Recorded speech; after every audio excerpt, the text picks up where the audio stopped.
ಇವತ್ತಿನ ಒಂದು ಮೀಟಿಂಗ್ ನಲ್ಲಿ ಪ್ರಸ್ತಾಪ ಮಾಡ್ತಕ್ಕಂಥ ಅಂಶಗಳು ಏನಂತ ಅಂದ್ರೆ ಸ್ನೇಹಿತರೆ, ಫ್ರೀಡಂ ಪಾರ್ಕ್ ನಲ್ಲಿ ಒಂದು ಬೃಹತ್ ಪ್ರತಿಭಟನೆ ಕಾರ್ಯಕ್ರಮನ ನಡೆಸಬೇಕು ಅಂತ ಹೇಳಿ ನಾವು ಇಂದಿನ ಮಾಸಿಕ ಸಭೆಯಲ್ಲೇ ನಿರ್ಧಾರ ಮಾಡಿದ್ದು. ಈ ಒಂದು ಪ್ರತಿಭಟನಾ ಕಾರ್ಯಕ್ರಮವನ್ನ ನಾವೆಲ್ಲರೂ ಕೂಡ, ಯಾಕೆಂದ್ರೆ ಎಲ್ಲ EPS 95 ನಿವೃತ್ತರ ನೌಕರರ ಪರವಾಗಿ ಮಾಡ್ತಾ ಇರೋದು. ನಾವು ಇಲ್ಲಿ ಎಲ್ಲ ಸಂಘಟನೆಗಳು ಸೇರಿ ನಾವು ಒಂದು ಪ್ರತಿಭಟನಾ ಕಾರ್ಯಕ್ರಮವನ್ನ ಮೇ ತಿಂಗಳು 31ರೊಳಗಡೆ ಪೊಲೀಸ್ ಅನುಮತಿ ಪಡೆದು ನಾವು ಕಾರ್ಯಕ್ರಮನ ಆಯೋಜಿಸ್ತಾ ಇದ್ದೇವೆ. ಈ ಕಾರ್ಯಕ್ರಮದ ಅಧ್ಯಕ್ಷತೆಯನ್ನ ರಾಷ್ಟ್ರೀಯ ಮುಖ್ಯ ಸಂಯೋಜಕರಾದ ಶ್ರೀ ರಮಾಕಾಂತ್ ನರಗುಂದ್ರವರ ನೇತೃತ್ವದಲ್ಲಿ ಮಾಡ್ತಾ ಇದ್ದೀವಿ ನಾವು. ಯಾಕೆಂತಂದ್ರೆ ಈ ಒಂದು ಸಭೆ ಬಗ್ಗೆ ನಾವು ತಿಳಿಸಲಿಲ್ಲ ಅಂತಂದ್ರೆ ತಪ್ಪಾಗುತ್ತೆ. ಯಾಕೆಂತಂದ್ರೆ ಶ್ರೀ ರಮಾಕಾಂತ್ ನರಗುಂದ್ರವರು ಹಿರಿಯರು, ಹೋರಾಟಗಾರರು.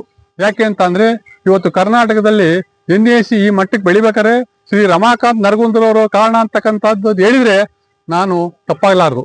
ಸ್ನೇಹಿತರೆ, ಈ ಒಂದು ಕಾರ್ಯಕ್ರಮ ಏನಿದೆ, ಈ ಕಾರ್ಯಕ್ರಮಕ್ಕೆ ಕರ್ನಾಟಕದಾದ್ಯಂತ ಇರ್ತಕ್ಕಂಥ ಎಲ್ಲ EPS ನಿವೃತ್ತರು ಭಾಗವಹಿಸಬೇಕು. ಯಾಕೆ ಅಂತ ಅಂದ್ರೆ ಇದು ನಮ್ಮ ಹೋರಾಟ, ಅಂದಿನ ಹೋರಾಟ ಸರ್ಕಾರಕ್ಕೆ ಬಿಸಿ ಮುಟ್ಟಿಸ್ಬೇಕು, ಅಧಿಕಾರಿಗಳಿಗೆ ತಾಕ್ಬೇಕದು.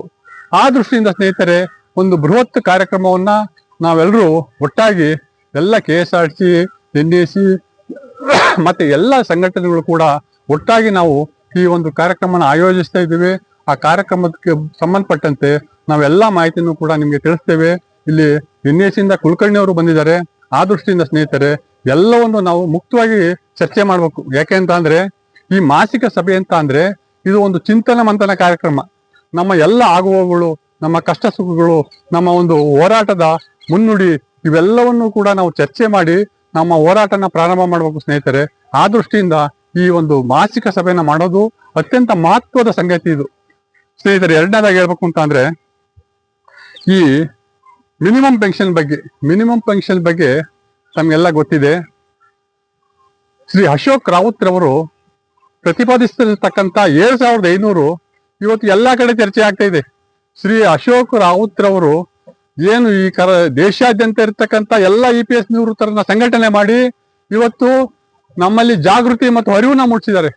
ಇವತ್ತು ಕೂಡ ಶ್ರೀ ಅಶೋಕ್ ರಾವತ್ ರವರು ಕುಂತಿಲ್ಲ. ಅವರು ಎಲ್ಲ ಅಧಿಕಾರಿಗಳು, ಎಲ್ಲ ಕೇಂದ್ರ ಸಚಿವರುಗಳನ್ನು ಕೂಡ ಭೇಟಿ ಮಾಡ್ತಾ ಇದ್ದಾರೆ. ಇದರ ಪ್ರತಿಫಲ ಏನು ಅನ್ನೋದು ಇದೇ ತಿಂಗಳಲ್ಲಿ ಗೊತ್ತಾಗುತ್ತೆ ಸ್ನೇಹಿತರೆ. ತಾವ್ ಯಾರು ಕೂಡ ಇದ್ರ ಬಗ್ಗೆ ಚಿಂತನೆ ಮಾಡಬಾರ್ದು. ಯಾಕೆ ಅಂತ ಅಂದ್ರೆ ಶ್ರೀ ಅಶೋಕ್ ರಾವತ್ ರವರ ಒಂದು ಮಾರ್ಗದರ್ಶನದಲ್ಲಿ ನಾವು ನಮ್ಮ ಹೋರಾಟನ ಮಾಡ್ತಾ ಇದ್ದೀವಿ. ಯಾಕೆ ಅಂತ ಅಂದ್ರೆ ಒಬ್ಬ ಮಾರ್ಗದರ್ಶಕ ಇಲ್ಲ ಅಂತ ಅಂದ್ರೆ ಯಾವುದೇ ಒಂದು ಸಂಘಟನೆ ನಡೆಸಲಿಕ್ಕೆ ಸಾಧ್ಯ ಇಲ್ಲ. ಆ ದೃಷ್ಟಿಯಿಂದ ಸ್ನೇಹಿತರೆ, ಶ್ರೀ ಅಶೋಕ್ ರಾವತ್ ರವರ ಒಂದು ಏನು ಹೋರಾಟ ಇದೆ, ಆ ಹೋರಾಟ ಖಂಡಿತವಾಗಿಯೂ ಇಷ್ಟರಲ್ಲೇ ಜಯ ಸಿಗುತ್ತೆ ಅಂತಕ್ಕಂಥ ಮಾತನ್ನ ನಾನು ಈ ಸಭೆಯಲ್ಲಿ ಹೇಳ್ತಾ ಇದ್ದೀನಿ ಸ್ನೇಹಿತರೆ. ಮುಖ್ಯವಾಗಿ ಹೇಳ್ಬೇಕು ಅಂತ ಅಂದ್ರೆ ಈ ಕೇಂದ್ರ ಸರ್ಕಾರದ ಕೆಲವು ಅಧಿಕಾರಿಗಳು, PF ಅಧಿಕಾರಿಗಳು ಮತ್ತೆ ಈ ಇನ್ನೂ ಕಾರ್ಮಿಕ ಇಲಾಖೆ, ಇವರೇ ಮೂಲ ಕಾರಣ. ಯಾಕೆ ಅಂತ ಅಂದ್ರೆ ಕೆಲಸಗಳು ಆಗ್ತಾ ಇರೋ ಕೆಲಸಗಳಿಗೆಲ್ಲ ಇವರು ಇಲ್ಲದ ಒಂದು ಸಬೂಬು ಹೇಳಿ, ಇಲ್ಲದ ಒಂದು ನ್ಯೂನತೆಯನ್ನ ಹುಡುಕಿ ಈ ರೀತಿಯಾಗಿ ಮಾಡ್ತಾ ಇದ್ದಾರೆ. ಹೈಯರ್ ಪೆನ್ಷನ್ ಅನ್ನ ಇಂದಲ್ಲ ನಾಳೆ ಕೊಡ್ಲೇಬೇಕು. ಹೈಯರ್ ಪೆನ್ಷನ್ ಅನ್ನ 2014 ನಂತರ ನಿವೃತ್ತರಾಗಿರ್ತಕ್ಕಂಥವ್ರಿಗೆ ಯಾರಿಗೂ ಹೈಯರ್ ಪೆನ್ಷನ್ ತಪ್ಪಿಸ್ಲಿಕ್ಕೆ ಸಾಧ್ಯ ಇಲ್ಲ. ನಾನು ಈಗಾಗಲೇ ಹಲವಾರು ಸಭೆಗಳಲ್ಲಿ ಹೇಳಿದ್ದೇನೆ. ಸ್ಪಷ್ಟವಾಗಿ ಮಾನ್ಯ ಸರ್ವೋಚ್ಚ ನ್ಯಾಯಾಲಯ ತನ್ನ ತೀರ್ಪಿನಲ್ಲಿ ಉಲ್ಲೇಖ ಮಾಡಿದರೆ, ಯಾರು ಜಾಯಿಂಟ್ ಆಪ್ಷನ್ ನ ಕೊಟ್ಟಿದ್ದೀರಾ ಮತ್ತೆ ಎಕ್ಸೆಂಪ್ಟೆಡ್ ನಾನ್ ಎಕ್ಸೆಂಪ್ಟೆಡ್ ಅನ್ನೋದು 14 ನಂತರ ಯಾವುದೇ ಡಿಫರೆನ್ಸ್ ಇಲ್ಲ. 14 ನಂತರ ಇರ್ತಕ್ಕಂಥ ಎಲ್ಲ ಎಕ್ಸೆಂಪ್ಟೆಡ್ ಆರ್ಗನೈಸೇಷನ್ಗೂ ಕೂಡ ನೀವು ಪೆನ್ಷನ್ ಕೊಡಿ ಅಂತ ಮಾನ್ಯ ಸರ್ವೋಚ್ಚ ನ್ಯಾಯಾಲಯ ಹೇಳಿದರೆ.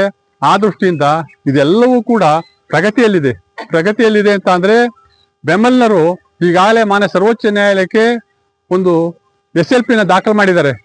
ನಾನು ಆಗಲೇ KSRTC ಬಗ್ಗೆ ಆಗಲೇ ಪ್ರಸ್ತಾಪ ಮಾಡಿದ್ದೇನೆ. KSRTC ಅವರು ಯಾಕೆಂದ್ರೆ ಉದ್ಯೋಗದಾತರು, ತನ್ನ ಕಾರ್ಮಿಕರನ್ನ ರಕ್ಷಣೆ ಮಾಡ್ತಕ್ಕಂಥ ಜವಾಬ್ದಾರಿ ಉದ್ಯೋಗದಾತರ ಮೇಲಿದೆ.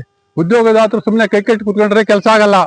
ಅವರು ಪ್ರತಿಯೊಬ್ಬರ ಹಿತಾಸಕ್ತಿನ ಕಾಪಾಡಬೇಕು.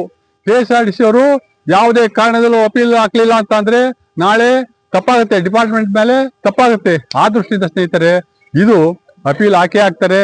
ಅಪೀಲ್ ಹಾಕಿ ನಾವು ಸರ್ವೋಚ್ಚ ನ್ಯಾಯಾಲಯದಲ್ಲಿ ಹೈಯರ್ ಪೆನ್ಷನ್ ಬಗ್ಗೆ ಇಂದಲ್ಲ ನಾಳೆ ತೀರ್ಪು ನಮ್ಮ ಪರ ಬರುತ್ತೆ ಅಂತಕ್ಕಂಥ ಮಾತನ್ನ ನಾನು ಈ ಸಭೆಯಲ್ಲಿ ಹೇಳ್ತಾ ಇದ್ದೀನಿ ಸ್ನೇಹಿತರೆ.